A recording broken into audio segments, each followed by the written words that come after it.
Hello, Dadrian. We're gonna take a look at your 5 characteristics posting and give you a little bit of feedback here. So let's go ahead and share the screen, take a look at what we have. We are go to here. So first of all, what I do is just kind of take a look at the overall, see how the posting looks, whether you were able to kind of put it together in a logical way, the way that we were kind of instructing for you to put it together, whether you have all of the images that we were asking for you to put in there.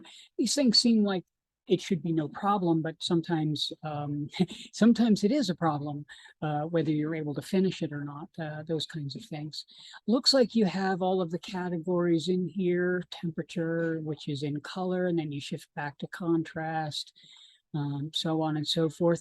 We'll talk a little bit more about exposure, like how bright or how dark things are, composition, stuff like that as we go through more of the images. But overall, it looks like you did manage to include all of the images, so that part looks okay. You've got everything sized properly. These things aren't just to put out there for just because. It really does help in terms of having everyone be able to view your images and offer comments and stuff like that. So let's talk a little bit more about these images. So the first being direction, which is, of course, I would say to be the most important of all of the 5 characteristics, because direction establishes the time of day or the time. It gives it a space of um, or it refers to a space rather than just an overall nebulous atmosphere. If you notice the lighting that's on my face, I'm in a sort of a large room. The light is kind of reflective, and so there really isn't a sense of where the light is coming from in my on my face. So it's just informational. If I was lighting a painting or something, it would be the same thing. That's not what we're doing when we're attempting to communicate through photography. We're looking to offer a sense of direction because we want the viewer to get a feel of what time and of place when we're using the medium. So direction is very important. So here it looks like you have a pretty good handle. You've got direction, position 2, position 4, position 5, 6, 7. And you did 7 twice here for some reason. I'm not sure. And then we got 3 a little bit out of direction 8, position 3, 2. So you're sort of got positions repeated a little bit here. You got 2 position 2s, it looks like. Position 3, so on and so forth. But the idea here is that we want you to be exploring the various directions and offering an example of how those things could work. Now, composition wise, this is very typical actually in the beginning because we're so accustomed to photography being connected to subject. In other words, we take a picture of something. Now, notice what I just said, take a picture of something, taking. We are not trying to communicate something, we're taking something. We are trying to just simply grab it and have it. That is a subject-based activity. We're taking the bottles, right? That's not what we want to do when we are necessarily wanting to communicate through photography. Photography has nothing to do with the objects. Photography is light, where the objects are just the armature for that. It would be the equivalent of, let's say, you were trying to write something to someone, but you were paying very close attention and you were highlighting and you were focusing almost exclusively on the ink that you were using, right? You were saying the ink is what you were paying most attention to, and not the words that you were writing or any of the context between the letters. That would be the equivalent of focusing only on the subject with photography. At least I think that would be a good equivalent. Maybe that's a step too far. But the point being, what we're attempting to do here is circumvent subject and move directly toward form and content, meaning form being just an arrangement of materials on the viewfinder, and content meaning those arrangements somehow communicated emotive quality or some other kind of thing that's important to us, to a viewer. Now, when we have this sort of distance, which is what's going on here in some of these images, you are at basically a safe distance away from these objects. The bottles are away from us. We see bottles. We see two bottles on a table. The light is definitely coming from a direction, so technically what we're seeing is what we asked you to do. However, what we are seeing here are two bottles on a table, and that is because we are not really engaging the space. We aren't really activating the entire picture plane. We have lots of negative space here. We have lots of emptiness. We'd almost call it acreage. What's happening is these spaces are not becoming shapes. They're not really participating in the rest of the conversation, the rest of the communication there. And so we're not getting an active space happening. Simply by moving in, that is one strategy, simply by getting closer to those things will activate the space. I think in images that you shot later on, we'll see examples of that.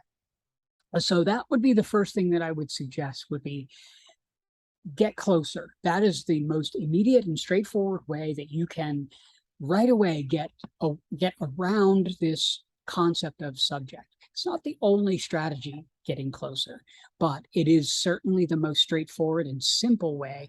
And it's the first suggestion that I always make to photographers who are entering into the world of attempting to communicate.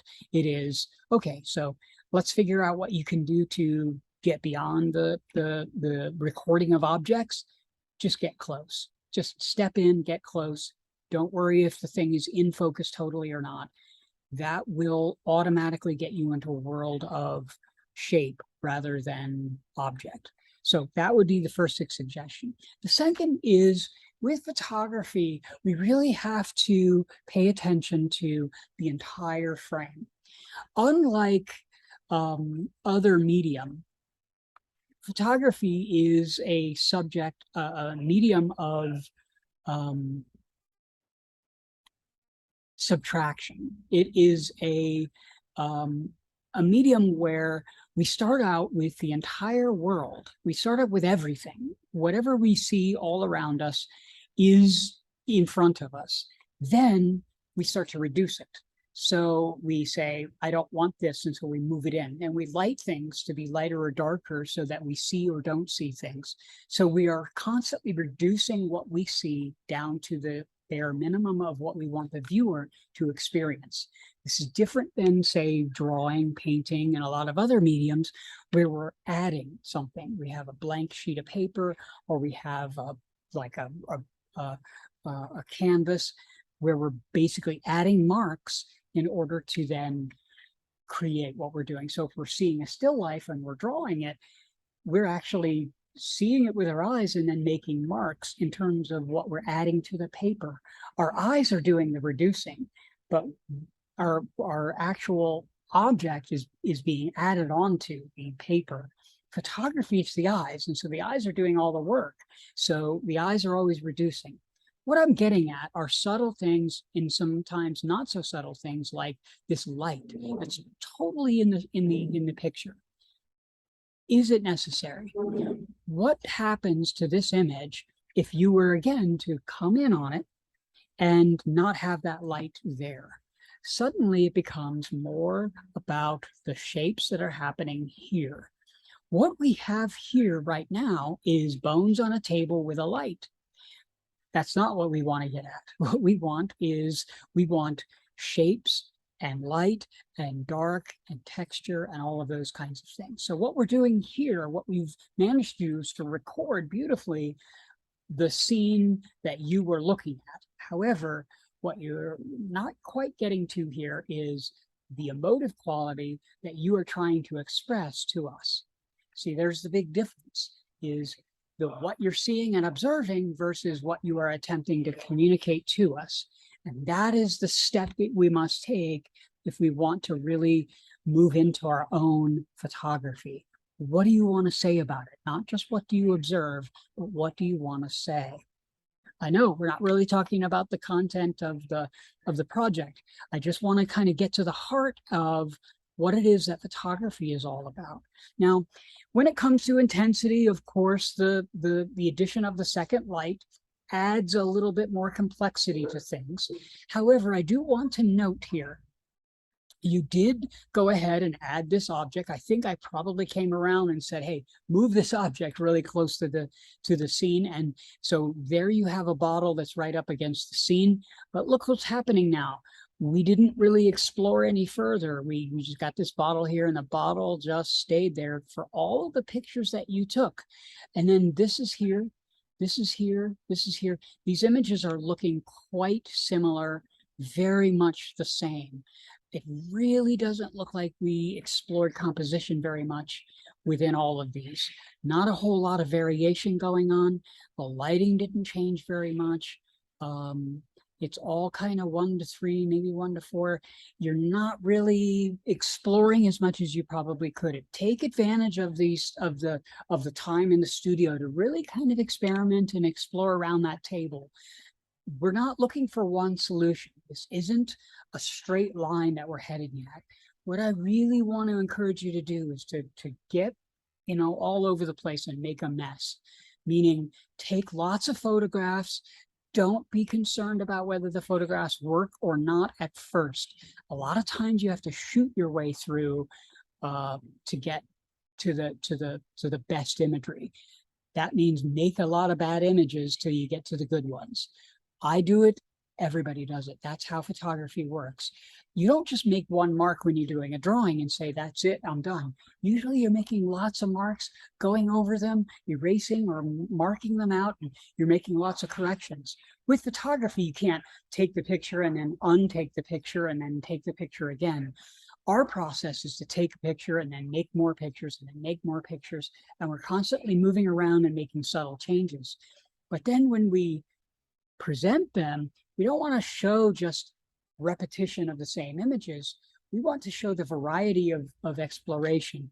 And you may very well have taken images that were much different than the ones you're presenting here, but these are the ones you are presenting are much too close to each other to kind of show together. They look too much like they're the same images over and over again. So as you progress, I want to really sort of emphasize that we want to see lots of variety in your compositions, lots of different images. We don't want to see the same pile of bones shot over and over again like this, unless it's very specifically calling for that. So for instance, of course, we're working on the aesthetics and control. We're going to be doing the depth of field where we're playing with that idea. That is the same composition, and very specifically in the instructions, it says, shoot the same composition. That's different than what we're doing here. So don't get me wrong. There are some cases where in the experiment we're doing right, but in most cases, we really want you to be doing lots of different compositions. It does look like you're playing around here with the different lighting solutions. Again, you've got lights included in the photo. Really pay attention to that kind of stuff. What are we looking at when you make those photographs? Are you looking at the whole scene? Is this part of the composition? Does it contribute to what you're trying to communicate? Ask yourself those things when you're looking through that viewfinder, when you click the image, when you're looking at the photograph afterward. How is this communicating? It looks like you're doing a really good job, however, of really exploring the variety of lighting solutions here as far as the temperature versus the camera settings. And I really do appreciate you putting all of the settings in here. This is excellent. So here we are, you're following the instructions. That's excellent. Now we want to get you to loosen up as you start to make these photographs and really start to emphasize your compositional strategies. This isn't a composition class. We really focus on those things at the 100 level to talk about principles of design and how to use composition effectively. If you have questions about that, however, if you feel like you need some, some one-on-one about that, I will be more than happy to talk to you about compositional strategies and stuff like that. Really, they are the grammar. We talk about language. Composition is the grammar of what we do here. And without grammar, our words are just a jumble. So we do have to rely on composition and design strategies in order for our communication to have sense, to make sense. So we rely on it. Here we're starting to get better. I mean, you're now not including your light in the scene. We're making better use of shadow here. You're taking advantage of things like the shadow direction here. It looks like you're paying close attention to where the table is and how you're arranging the table. So it looks like you're starting to tighten up the compositions a little bit. Still pretty locked in and still holding on to that subject. We still looks like we're making photographs of bottles. Not quite getting to the abstraction, not quite getting to the making photos of shapes. I mean, really, what are we making a photograph of here?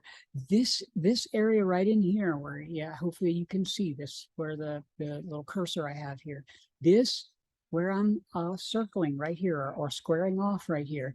This is really the most kind of important part of what you're making a photograph of. The rest of it is not necessary. We don't really need to see any of it.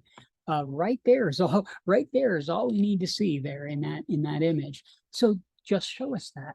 If that's what you're looking at, do whatever you can to just show us that.